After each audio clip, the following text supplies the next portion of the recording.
আমি দিয়া।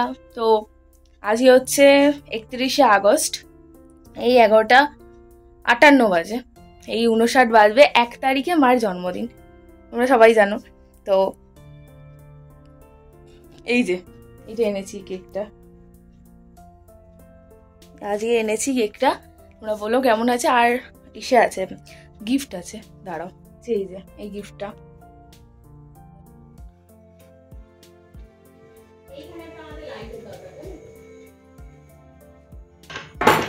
Happy birthday to you, happy birthday to you.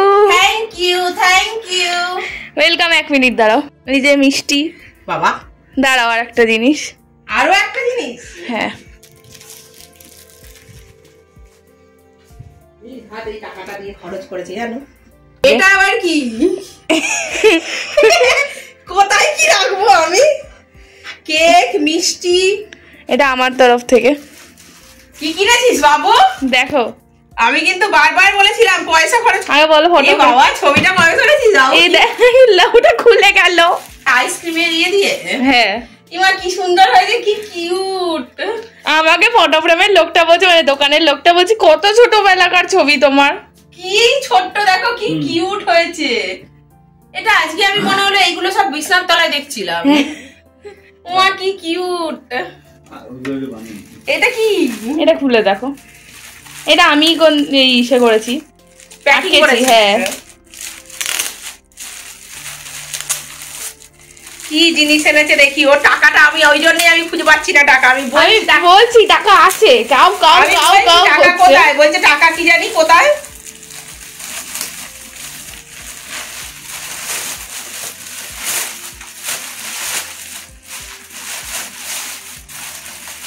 কি অর্ডার দিয়েছিস ফ্লিপকার্টে? আমি বারবার বারণ করেছি বাবু, জিনিস কিনবি না, জিনিস কিনবি না। কি একটা এনেছে এই যে ফ্লিপকার্টের, একদম প্যাকিং করা, আমি খুলিও নি। তুমি জানতে? না, আমি কি করে জানবো? শিমপান্ডির বাড়িতে এসছে, শিমপান্ডির অ্যাড্রেসে দেওয়া ছিল।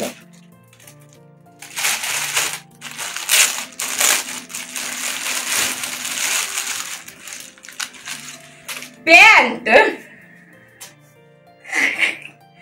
ভালো ভালো হেভি, বাহ। জিমের প্যান্ট, জিমের প্যান্ট। প্রতিবার কানের মানের দিয়ে তুমি তোমার 1000খানা কানের। এই যে এটা এনেছে জিমের প্যান্ট। কবে এসছে এটা? এই তো কালকে। বাহ, ভালো হয়েছে, দেখো। হ্যাঁ, ঠিকঠাক সাইজ দিয়েছিলি? এক্সেল দিয়েছি, মনে হচ্ছে বড় এসছে। ঠিক আছে, হেভি হয়েছে, দারুন দারুন। Thank you, welcome. Thank you, thank you. আরে তুমি কেকটা কাটো, পরে থ্যাংক ইউ বলবা। ও, এই যে এটা থাকলো, ওই যে ওখানে রেখে দাও। এটা হলো ফটো, এখানটাই সুন্দর করে রাখি। আর এই হলো মিষ্টি, আর এই হচ্ছে কেক।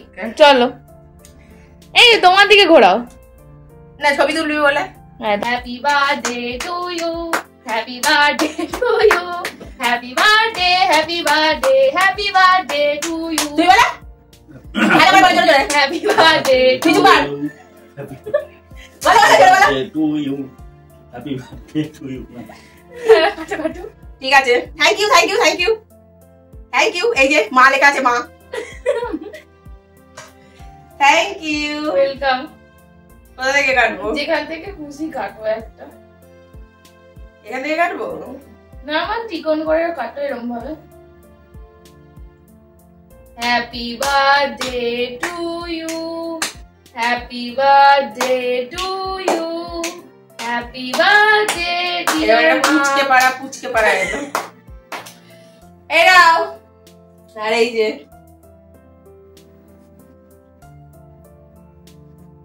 সুন্দর আছে। কেকও খায় না। সব থেকে বেস্ট গিফট হয়েছে এইটা, দেখুন কত সুন্দর হয়েছে, হেভি হয়েছে পুরো। এই দেখুন আইসক্রিমের কাঠি দিয়ে তৈরি করেছে, আর এই ছবিটা ওই দোকান থেকে করে এনেছে। এটা হচ্ছে বেস্ট। এটা এটা থাকলেই হয়ে যেত, এই গিফটের দরকার ছিল না। এই যে প্যান্ট এনেছে, এটারও প্রয়োজন থাকতো না, এইটাতেই বেস্ট। তবে এটা দারুণ হয়েছে, কালারটাও ভালো, আর এটা হচ্ছে বেস্ট। থ্যাংক ইউ বাবু। সব কিন্তু ও করেছে, এই দুটো গিফট ও এনেছে, আর কেক আর হচ্ছে মিষ্টি ওর বাবা এনেছে। ওই যে এখন শুয়ে পড়েছে, তাই জন্য দেখাতে পারলাম না। থ্যাংক ইউ সো মাচ আপনাদের সবাইকে, থ্যাংক ইউ। নমস্কার বন্ধুরা, কেমন আছেন আপনারা সবাই? আশা করি সবাই খুব ভালো আছেন, সুস্থ আছেন, আর আমরাও মোটামুটি ভালোই আছি। পিয়ালির একদিনের আরও একটি ভিডিওতে আপনাদের অনেক অনেক স্বাগত। যেদিন রাত থেকে ভিডিওটা শুরু করেছিলাম আজকে ঠিক তার পরের দিন, মানে বলতে গেলে সেপ্টেম্বরের 1 তারিখ, আর আজ হলো সোমবার। সেপ্টেম্বরের 1 তারিখের রাত 12টা বাজতে না বাজতেই মেয়ে আর আপনাদের দাদাভাই যে আমাকে সারপ্রাইজ দিয়ে দিল সে আর কি বলবো। তার সাথে পেয়ে গেছি অনেকগুলো গিফট। এইরকম সারপ্রাইজ পেতে কে না ভালোবাসে বলুন তো? এই দিনগুলোই তো থেকে যাবে সারা জীবনের জন্য। যখন অনেক বয়স হয়ে যাবে, কেউ থাকবে না পাশে, তখন এই ছোট ছোট মুহূর্তগুলোই থেকে যাবে এই ফোনের মধ্যে, আর এই ফোন থেকেই নিজেকেও দেখা হয়ে যাবে। আমরা দুই বোন ছোট থেকেই দেখে এসেছি আমাদের জন্মদিনের দিনটা বাবা মা পালন করতেন। তখন হয়তো এখনকার দিনের মতো ঘরে ঘরে এত জন্মদিন পালনই করা হতো না, আর যদিও বা করতো সেটা হতো হয়তো ছেলেদের, মেয়েদের এত করা হতো না। সেই টাইমেও আমার বাবা মা কিন্তু উপেক্ষা করে মেয়েদেরই জন্মদিন পালন করেছে। খুব একটা জাঁকজমক করে না পারলেও অন্ততপক্ষে লুচি, আলুর দম, ঘুগনি আর তার সাথে পায়েস মিষ্টি দিয়ে বেশ কয়েকজনকে নিমন্ত্রণ করে কিন্তু খাওয়ানো হতো। তখন তো আর কেকের অত চল ছিল না, পায়েসটাই ছিল আমাদের জন্য শুভ। তাই ছোট থেকে এই দিনটা আমাদের কিন্তু একটু আশাই থাকে, যেহেতু পেয়ে এসেছি না, আর এখন পাচ্ছি সেটাই আবার মেয়ের কাছে। গিফট পাওয়াটা তো আর বড় কথা না, এই যে মনে রেখে মেয়ে আমাদের জন্য এইগুলো করে এটাই অনেক বলুন। সবার ঘরে ঘরে যেন এরকমই একটা করে ছেলে মেয়ে থাকে। সকাল থেকে উঠে আপনাদের সাথে গল্প করতে করতে দেখুন কত বেলা হয়ে গেল, আর সবাই এদিকে রেডি হয়ে বেরিয়েও পড়ছে। ওদিকে আমি একটু টুকটাক রান্না করে নিয়েছিলাম, আর মেয়ে তো খেয়ে স্কুলে চলেও গেল টিফিন নিয়ে। আর এদিকে আপনাদের দাদা ভাইকেও একটু টিফিন করে দিয়েছিলাম, আর এখনো বেরোচ্ছে। ওর আবার একটু কাজ আছে, তাই আসতে না একটু দেরি হয়ে যাবে।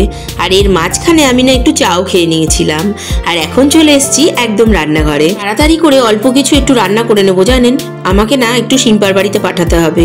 বেচারা কদিন ধরে প্রচুর জ্বরে ভুগছে, মানে এতটাই জ্বর হয়েছে যে ও না নড়তে চড়তেও পারছে না। প্রথমে ওর বাড়িতেও ছেলের হয়েছিল, ছেলের হয়ে কমে গেল, এদিকে ওর আবার হয়েছে, আর ওর জ্বরটা কিছুতেই নামছে না। তার মাঝখানে ওর বরেরও জ্বর হয়ে বসে আছে। বেচারা বাড়িতে সবারই শুধু জ্বর, শুধুমাত্র ছেলেটা একটু ভালো আছে। আর ও না রান্না বান্নাও করতে পারছে না, খেতেও পাচ্ছে না। তাই আমি বলেছিলাম যে তুই বরঞ্চ রান্না করিস না, আমি অল্প করে একটু পাঠাবো। তাই ওদিকে একটু কুমড়ো শাকের চচ্চড়ি আর মাছের একটু ঝাল করে দিয়েছি। আর আগের দিন কেক কেটেছি বলে একটু কেকও পাঠিয়ে দিলাম। ওদিকে ওর ছেলে এসে ওইগুলো নিয়ে গেল, কারণ ওরা না বেশ দুদিন ধরে কিছু খাচ্ছেই না, বলতে গেলে ওষুধ আর জলই খাচ্ছে, আর মাঝে মাঝে একটু চা। আর এত শরীর খারাপের মধ্যে রান্না বান্না করা যায় বলুন তো? তাই আমি বারণ করেছিলাম। আর এদিকে বাড়িতে কেউ নেই দেখে আমি ভাবলাম বরঞ্চ কাচাকুচিগুলো সেরে নিই, তাই আগে ওগুলো নিয়েই বসলাম। আগে কেচে যদি মেলে দিই তাহলে আবার একটু শুকিয়েও যাবে। আসলে এখন তো রোদের কোনো ভরসা নেই, এই দেখবো খাখা করছে রোদে, আবার একটু বাদেই দেখবো মেঘ করে এসেছে। এই ভয়েই না তাড়াহুড়ো করছি। আর দেখুন না কি অবস্থা আমার, এই যে কম্ফোটারটাকে কাচতে নিয়ে আর আমি তুলতেই পারছি না। কি করে তুলবো, যা ভারী হয়ে গেছে জলে পড়ে। ওই কোনো রকমে কেচে কুচে একটু ধুয়ে নিয়েছি। ওরে বাবারে বাবা, হাত ফাত সব আমার আজকে ব্যথা হয়ে গেল। কি যে অসুবিধা হচ্ছে সে আর কি বলবো। এখন তো মনে হচ্ছে তারটাও না ছিঁড়ে যায়, যা ভারী হয়েছে। ওরে বাবা রে বাবা, যেমন হালকা থাকে শুকনো থাকলে, তেমনই জলে পড়লে অতটাই ভারী হয়ে যায়। তো যাকে কষ্টে সৃষ্টে কিন্তু আমি মেলেও দিলাম। এবার বিছানার চাদরগুলো কেচে টেচে নিয়ে একেবারে না ভাবছি স্নান করেই উঠবো, কারণ রান্নাবান্না তো ওদিকে সেরকম কিছু করবো না। জানেন, আপনাদের দাদা ভাইয়ের না আবার একটুখানি পেটের গন্ডগোল হয়েছে, ওই জন্য কাঁচকলা, আলু আর পেঁপে দিয়ে একটু মাছের ঝোল করে দেবো। আর যেহেতু আগের দিনে সোয়াবিনও রয়েছে আর মেয়ে তো খেয়ে চলেই গেছে, আমি ভাবলাম একটু ডিমের অমলেট করে আমি খেয়ে নেব। এই দেখুন আমার কিন্তু কাচাকুচি কমপ্লিট হয়ে গেছে। আর বললাম না প্রচণ্ড রোদ উঠেছে, ওই দেখুন কি রোদ উঠেছে সে আর কি বলবো। কিন্তু বলা যায় না কখন আবার বৃষ্টি এসে যাবে। আর এদিকে না আমার স্নানও হয়ে গেছে, আর ঘরগুলোও না আমি পরিষ্কার করে নিয়েছি। আর জানেন তো, আজকে ভেবেছিলাম একটু আমার বন্ধুগুলোকে ডাকবো সন্ধ্যেবেলা, নিজে হাতে একটু কিছু রান্না করে খাওয়াবো। আগের দিন থেকেই আপনাদের দাদা ভাই বলছে তুমি বরঞ্চ ওই দিনকে সন্ধ্যেবেলা একটু বন্ধুদেরকে ডেকে নিও, ভালো মন্দ একটু রান্না করেও খাওয়াবে, আর সবাই মিলে গল্প করলে মনটাও ভালো হবে। আমিও সেটাই ভেবেছিলাম, কিন্তু যেভাবে সিম্পার শরীরটা খারাপ হয়ে গেল ওই জন্য না আর কাউকে কিছু বললাম না। ও সুস্থ হোক তারপরে একদিন ডাকবো। এখন একদম স্নান টান করে চলে এসেছি, এখন দেবো পুজো। তো ওই বাইরে তো দেখতেই পেলেন যে কত ফুল ফুটে আছে। তো ফুলগুলো দেখে না একটু কেমন কেমন হচ্ছে, মনে হচ্ছে একটু ফুলগুলো নিয়ে আসি। তাই ভাবছি যে ফুলটা বরঞ্চ নিয়েই আসি, দেখেই কেমন লাগছে, কত ফুল ফুটেছে। চলুন, আজকে না খুব তাড়াতাড়ি সব কাজগুলো সেরে নিয়েছি আর স্নানটানও করে নিয়েছি। ভাবছি এবার পুজোটাও দিয়ে নেবো।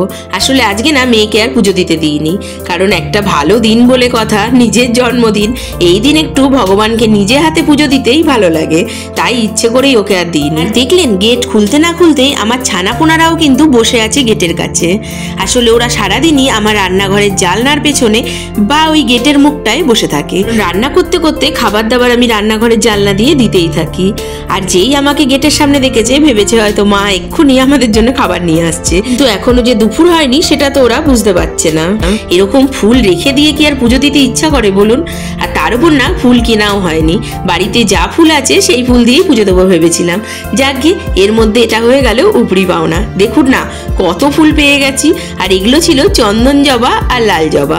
চলুন এবার যাই, পুজোটা দিয়ে নিই, তারপরে আবার রান্নাঘরে ঢুকবো। আর এত ফুল পেয়ে গেছি দেখেই না মনটা কি খুশি হয়ে যাচ্ছে। দেখুন তো কত ফুল পেয়েছি, সত্যি মনটা ভীষণ খুশি লাগছে। চলুন এবার পুজোটা করে নিই।